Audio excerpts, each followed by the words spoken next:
పర్యావరణ పరిరక్షణకు అందరూ కలిసికట్టుగా కృషి చేయాలని, విపత్తుల నుంచి కాపాడుకునేందుకు ఏకైక మార్గం మొక్కలు నాటడమేనని శ్రీకాకుళం ప్రభుత్వ డిగ్రీ కళాశాల ప్రిన్సిపల్ డాక్టర్ కె సూర్యచంద్రరావు బుధవారం అన్నారు.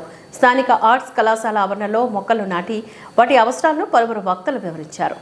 జేసీఐ వారోత్సవాల సందర్భంగా JCI Srikakulam main, JCI Srikakulam green city ఆధ్వర్యంలో ఏర్పాట్లు చేసిన మారథాన్ రన్ను ముందుగా శ్రీకాకుళం ప్రభుత్వ డిగ్రీ కళాశాల principal doctor K Suryachandrarao, JCI వ్యవస్థాపకులు జేసీ డాక్టర్ జామి భీమశంకర్ప, ఏపీ వర్కింగ్ జర్నలిస్ట్ ఫెడరేషన్ రాష్ట్ర కార్యదర్శి కొంక్యాన వేణుగోపాల్ ప్రారంభించారు. నెక్స్ట్, కష్టంలో ఉన్నవారికి సాయం అందించడంలోనే నిజమైన దైవత్వం, మానవత్వం ఉంటుందని నగరానికి చెందిన అర్బన్ పరిధిలో స్వయం శక్తి సంఘాల రీసోర్స్ పర్సన్లు రుజువు చేశారు.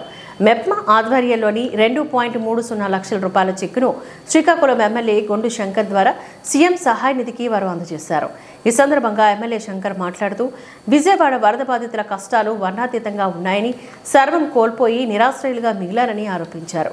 కట్టుబట్టలతో మిగిలిన తమ తోటి వారికి తోచిన సాయం అందించేందుకు ముందుకు వచ్చిన స్వయం శక్తి సంఘాల ఆర్పీలకు ఎమ్మెల్యే అభినందనలు తెలిపారు.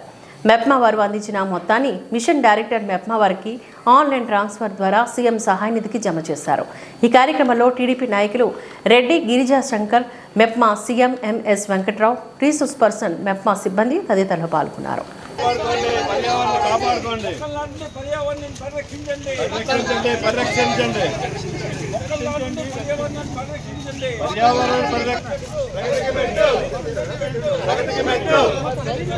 అనేక రకాలుగా మాకు సహాయ సహకారాలు అందించారు.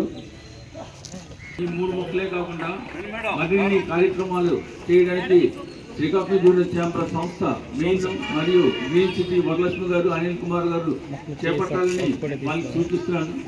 Murali, welcome. Srikakulam junior chamber 35 సంవత్సరాల ప్రస్థానం విభిన్నమైన కార్యక్రమాలు చేపట్టి శ్రీకాకుళం జిల్లా ప్రజల మన్ననలను దోచుకుందనడంలో అతిశయోక్తి లేదు. అనేకమైన కార్యక్రమాలు చేస్తే జేసీఎస్ కార్యక్రమాల్లో ముఖ్యమైన జేసీఎస్ వారోత్సవాలు మొన్న సెప్టెంబర్ 9వ తారీఖున కొంక్యాన వేణుగోపాల్ ముఖ్య అతిథిగా కార్యక్రమం చేశాము. సీనియర్ మెంబర్స్కి ఫెలిసిటేషను, ప్రతిభా పురస్కారాలు ఇవ్వడం జరిగింది. ఈరోజు నిన్న జీవన్ జ్యోతి గారి పర్సనాలిటీ డెవలప్మెంట్ మీద, కమ్యూనికేషన్ స్కిల్స్ మీద ఒక శిక్షణా తరగతి నిర్వహించడం జరిగింది. ఈరోజు పర్యావరణాన్ని కాపాడండి అనే మెసేజ్ ఇవ్వాలనే ఉద్దేశంతో ఆర్ట్స్ కాలేజీ ప్రాంగణంలో సూర్యచంద్ర గారు, గేదెల ఇంద్రప్రసాద్ గారు, వేణు, మురళి వీళ్ళ నాయకత్వంలో, మా వరలక్ష్మి గారు, అనిల్ కుమార్ నాయకత్వంలో మొక్కలు నాటే కార్యక్రమం జరిగింది. అక్కడి నుంచి సమాజానికి ఒక మెసేజ్ ఇవ్వాలి, మొక్కలు నాటండి, పర్యావరణాన్ని కాపాడండి, రాబోయే విపత్తులను ఎదుర్కోండి అనే కాన్సెప్ట్తో మ్యారథాన్ ఒక దాదాపు కిలోమీటర్ వైపు నడవడం జరిగింది. ఒక 100 మంది నుంచి 150 మంది వరకు. ఈ కార్యక్రమాలను విజయం చేసిన అందరికీ నా హృదయపూర్వక నమస్సుమాంజలి. వారోత్సవాల భాగంగా 3వ రోజు కార్యక్రమము క్లైమేట్ యాక్షన్ పైన మారథాన్ నిర్వహించాము. అదేవిధంగా మొక్కలు నాటే కార్యక్రమము ఆర్ట్స్ కళాశాల మైదానంలో జరిగింది. అయితే ఈ మొక్కలు నాటే కార్యక్రమానికి కళాశాల ప్రిన్సిపాల్ అయినటువంటి సూర్యచంద్రరావు గారి అధ్యక్షతన మొదటి మొక్కను నాటడం జరిగింది.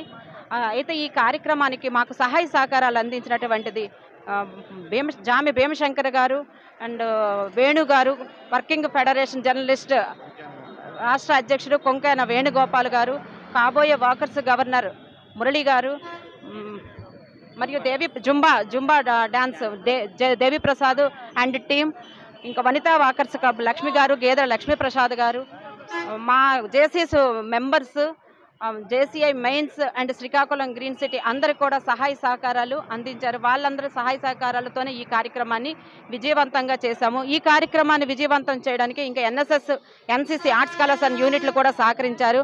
అదేవిధంగా మాకు ఈ సహాయకారాన్ని అందించినటువంటి మీడియా మిత్రులందరికీ కూడా పేరు పేరున ధన్యవాదాలు తెలియజేస్తూ సెలవు తీసుకుంటాం.